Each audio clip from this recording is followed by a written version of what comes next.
Hey the internet, we are here with Justin Singh, and what did you just do today? I won the ARG Atlantic City with, not Sky Strikers, but with Pendulum Editions. No trick stars? No Trick Stars. Oh my. No okay. Gookie cards? No Goki cards. No hand What traps. is...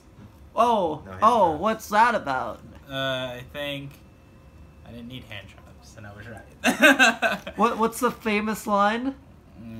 Hand traps are for pussies. I'm kidding. Until Gumbler comes out, then that changes everything. Alright, you got anything else you want to say about the deck, or you just I getting think this into it? deck is probably the most consistent deck and has a very high ceiling, as high as Goki's. But it like matches consistency wise to Trickstars, but it's not like Trickstars where if you open like one side of an engine, it's like kind of struggling. This one will always make Electromite because it's that consistent. And it's a deck that's not fragile to droll at all. So that's why I think this deck's one of the best decks. How many times did you get drolled? Quite a few times. And how many times did you still like make some? Yeah, I still could like make an established verb like Metaltron, Vortex, or if I'm playing against Goki, I could always end Dweller because it's like just 2 level 4s. And then they can't physically play and they're already down a card. So when they like try to establish through like Suprex, then they're down to 3 cards and they have like an assault. And they can't like out my board because I would have like 2 monsters. So it's like really hard, and then I would just win because I'm playing Pendulums. So yeah. Let's get into it. Let's get into that profile. So I played 3 Master Cerberus. This guy is amazing. He lets you OTK because you play a bunch of spell cards and he banishes a dude and he gains the attack. He's really nice. He's also an extender to get to your Jackal, which then revives him back. This guy's cool, lets you kill through Array versus the Kagura deck. I play the best card, the Chronograph. Is that Astrograph? This is better than Astrograph. This Shit. This guy lets me make Electromite by himself because, yeah, I just special another Pendulum from my hand and make another Electromite. So he's amazing. I love Chronograph. He's the whole reason why this deck's still insane. He's the reason why you can do the game plan Yeah, I can do the game plan, make 3 Electromites. before Pendulum summoning. Yeah. 3 Dark Worm. It's basically Joker. 1 Gate because of Joker. My favorite card, this is a better Joker.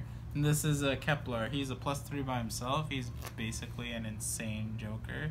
And he's the whole reason why I think this deck is actually good.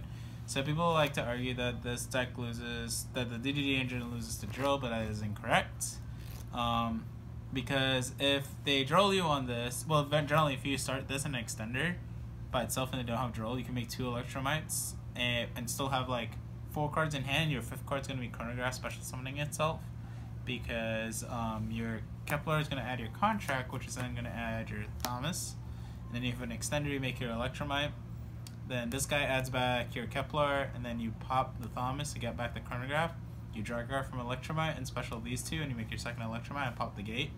So then you add back the Chrono, and you special again, you make your 3rd Electromite. So it's always really consistent. Then I played 1 Leonidas. This card's amazing because the most represented deck at the moment is Trickstars. So if you were to take damage, you can just special summon Leonidas, and then you gain the damage you take. And then he's a level 7, so you can search it off the contract and have away absolute pretty easily. So those are the 5 DDD monsters I played. I played 3 Curtain Razors because it was an extender. 1 Passing Glider. It's like the only card I'd probably change into the deck because it literally does nothing if you go 2nd. I don't know what it does. Okay, so basically there are no monsters on the field, you can special summon it. Oh, okay. Yeah, that's pretty much all it does. And then so it's basically an extender, so if I opened this in Kepler, I got like the combo basically. But going 2nd, I always sided it out because there's no purpose to having it in because your opponent will always have monsters. Then I played 1 Rescue Hamster. So if you're like got hand trapped at one point and you're low on cards, you can get the Hamster as the last card off your 3rd Electromite to get either 2 Wisdom Eyes back or 2 Chronographs back. So then you can like make your whole combo like continue and then end with the Griffin Vortex Firewall Order play. So it's really good as just as a winner for that purpose. Sometimes if you like hard drive when you have a Bisactor or Wisdom Eye, you can just special 2 others from deck. 3 Harmonizing Magician, a monster that I rarely summoned, as ironic as that is. Because when I would Pendulum summon, if I do my combo, I usually Pendulum summon 2 7s and 2 6s. And yeah, I generally never really Pendulum summon her. But she's like good if you like get hand trapped to Pend her. Especially versus Goku, you just like make Dweller with her for free basically. And 3 Wisdom Eye Magician. This is better than Pen Call because it lets you play under Droll and doesn't play under Droll Reincarnation. So when you Pen Call, you're susceptible to getting Droll Reincarnation. It's also weaker to Ash. This one, if you just have another Pendulum, you can play it, and then Oath, it gives you back another free monster, basically. So it makes it an inherently better card. I played 2 Poison Magician. Only 2 I thought was necessary because this is not a starter card, so you generally don't want to open this too much, but it's still good for going second, so you still want 2. And it's the same reason why I only played 1 Black Fang, is because it's not a starter card or an extender, so you never want to like open it generally. You just want to like fish it off of your Wisdom Eye. I played 1 Jonky Magician. This card's really good versus Trickstars because you summon it, you can negate light monsters, and also he's a level 7.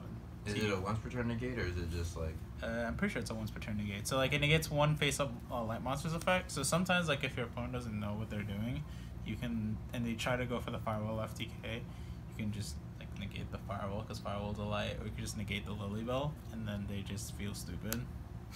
But like generally you could just like negate Candina with it, which is the main thing, and so it makes it really good. So like when you do your absolute play with this guy, you can like pop the Fang later on to bring him back and in like simplify game states versus Trickstars, and it'll have a lot of value. So he's really good. I only played 1 Oak Dragon Magician because again he's the same reason why I only played 1 Fang. It's not a starter, it's not an extender, so I just feel like in simplify game states he's good, and I want the option for Wisdom Eye. That's the only reason why. 1 Time Gazer because it's the extender that you special off of Chronograph. So that's 34 monsters. My gosh. But yeah, I tried to make the deck as consistent as possible. I only bricked once, which was when I opened Double Jackal, Cerberus, Jonky, and Poison versus Nishad. Luckily he bricked as well. How many die rolls did you win? Yeah, I won like all my die rolls in Swiss apparently. But in my defense, 3 of the decks were like blinding second, so they kept hand trapping me in my defense. But yeah, I did win a lot of that. But I got hand trapped a lot, so it's fine. Win die rolls. Yeah, you gotta win die rolls too. It helps. But like when we change the deck for Gumbler, like you're gonna have hand traps. But right now I didn't think hand traps were necessary. But 2 Dragon Shrines. Shout out to Jesse for telling me to play 2 instead of 2 Lair. This card is just insane. Because if you open this in Kepler, you have full combo.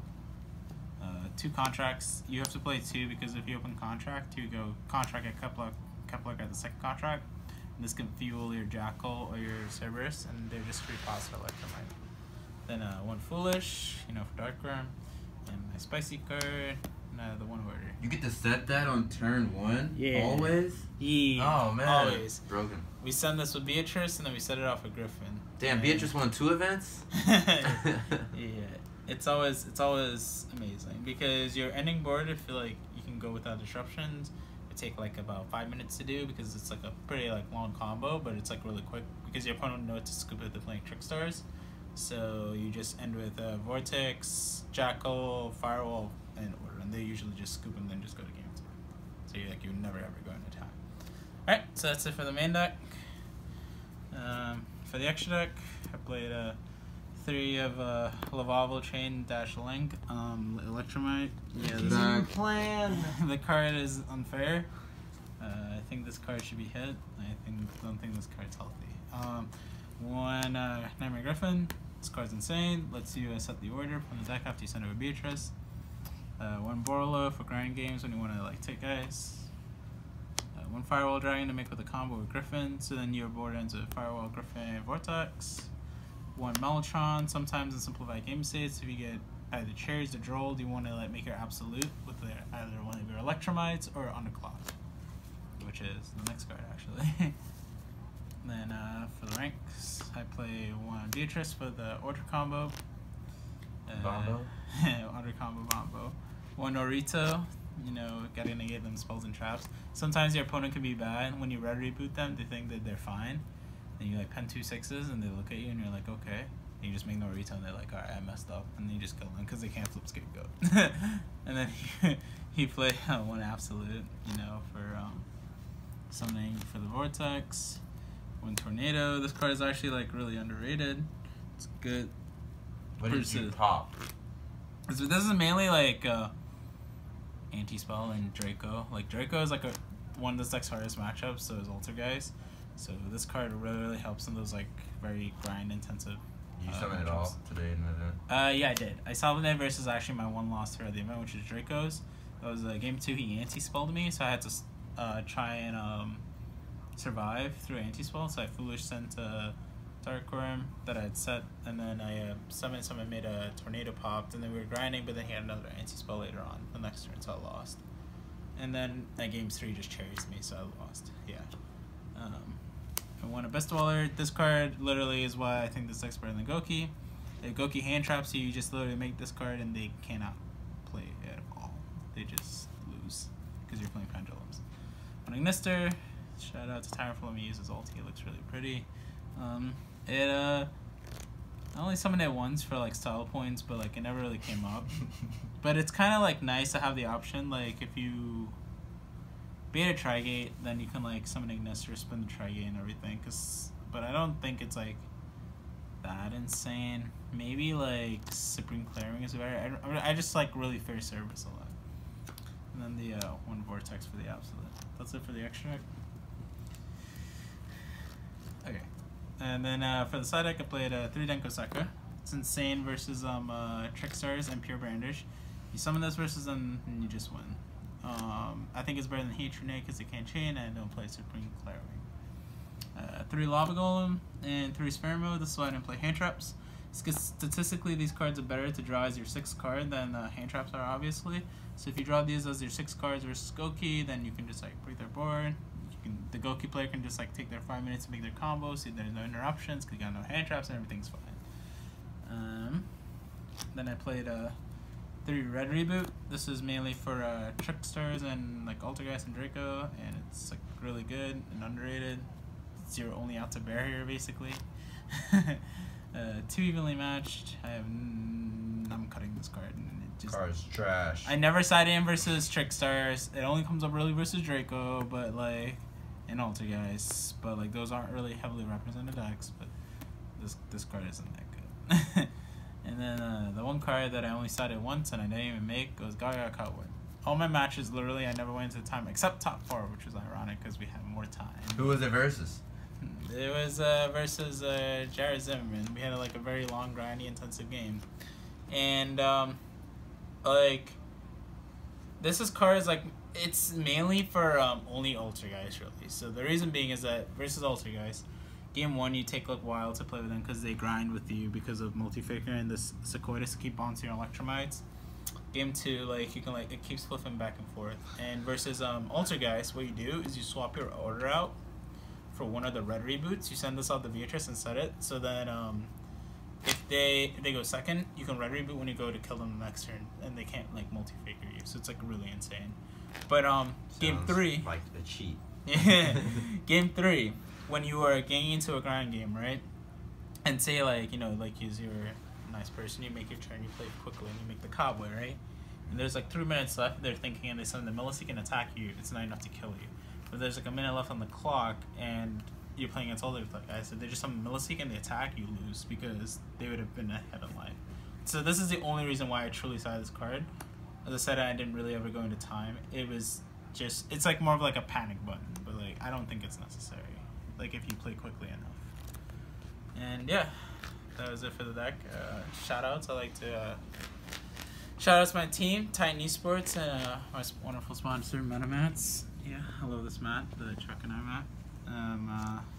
I'd like to give shout outs to actually Steven Triff because like he helped me a lot through our one game of DB theory and build the idea behind the deck. Like it was his idea for like the Beatrice combo and stuff like that. He was sending the Mask of Restrict and stuff, but like basically I told him that you always have to do the combo to your left hand side.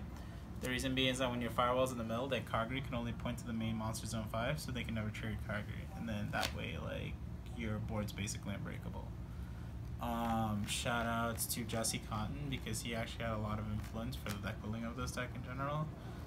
Shout outs to Elise for lending me shiny cards and helping me test the deck a bit. Shout outs to Nick for getting me a lot of the cards. Shout outs to Corey, yeah, for throwing with me. I also helped you get cards. He was throwing with me before, like, about, like, what we should play in the deck. And, like, all three of us, Steven, Corey, and I all agree that the DDD cards were a must in the deck. And those are the only reason why I think this deck's amazing, and I think that this deck is a good call for Nationals in general. Because it has an amazing Trickstar matchup, and its worst matchups are very low represented decks, which are Dracos and Luxorist. And, yeah. Alright, well, good job, Justin. Keep on, destroying these ARGs. Destroy Philly. I might go to Boston, maybe. Yeah. Oh, yeah, that's right. Destroy that one, too. Good luck to everyone who's going to Nationals. That's why I can't see you there. Alright, thanks for the deck profile, Justin. Bye. Bye.